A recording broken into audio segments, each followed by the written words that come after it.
nagpapakumbaba. O Diyos, kami patawarin sa aming sala, sa pagkakabahabahagi, sa pagkakampi-kampi, sa kawalan ng pag-ibig sa isa't isa.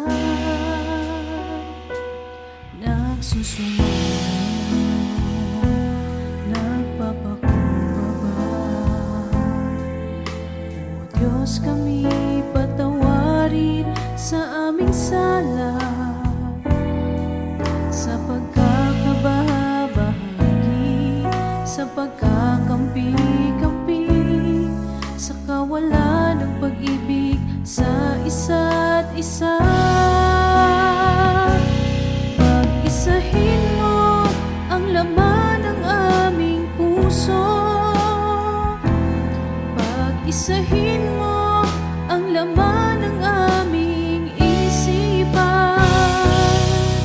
Bigkisin ang iyong pag-ibig, bigkisin ang iyong pagmamahal. Jesus, maghari ka sa aming buhay. Nagsusumamo, nagpapakumbaba. O Diyos, kami patawarin sa aming sala, sa pagkakabahabahagi, sa pagkakampi-kampi, sa kawalan ng pag-ibig sa isa't isa. Pag-isahin mo ang laman ng aming puso, pag-isahin mo ang laman ng aming isipan. Bigkisin ang iyong pag-ibig, bigkisin ang iyong pagmamahal. Jesus, maghari ka sa aming buhay. Pag-isahin mo ang laman ng aming puso, pag-isahin mo ang laman ng aming isipan.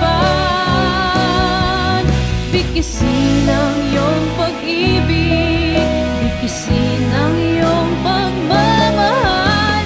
Jesus, maghari ka sa aming buhay. Jesus, maghari ka sa aming buhay.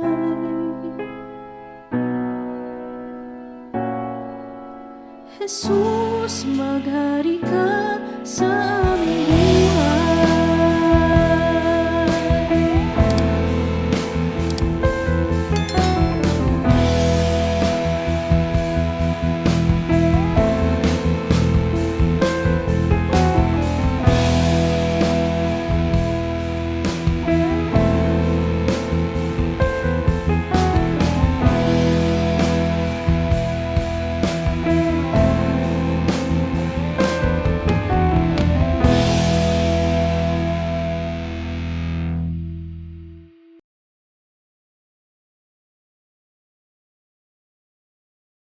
Today, we are celebrating the Philippine Independence Day.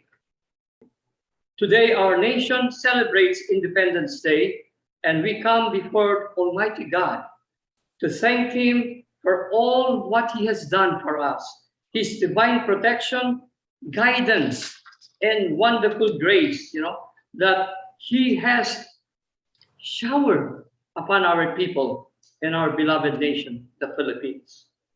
So freedom is really very important for everybody. You will only realize this, folks, when you lose that freedom, when you do not have that freedom.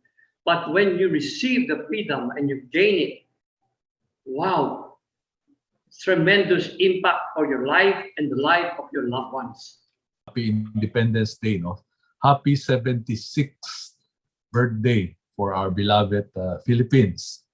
No? Yeah. And we are talking about freedom. And truly, it is a very important concept, and wars are fought for that. Millions of lives were sacrificed for this concept of freedom. And this freedom, the same way, is very close to the heart of our God. And He, as His children, that is His gift to us, freedom. I would like to quote this Bible verse from Galatians, the book of Galatians, chapter 5, verse 1. It says here, "For freedom Christ has set us free. Stand firm, therefore, and do not submit again to a yoke of slavery." Pinas with host Francis de Guzman is advocacy in action, which brings to you exclusives to enhance life's values that really matter.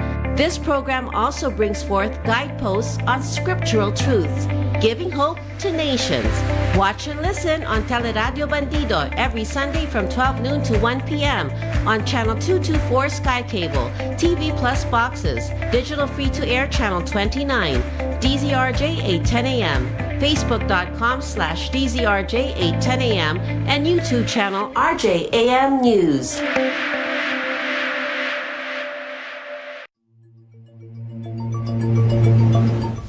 Pilipinas may pag-asa. Pilipinas may pag-asa. Pilipinas may pag-asa. Pilipinas may pag-asa. Pilipinas may pag-asa. Pilipinas may pag-asa.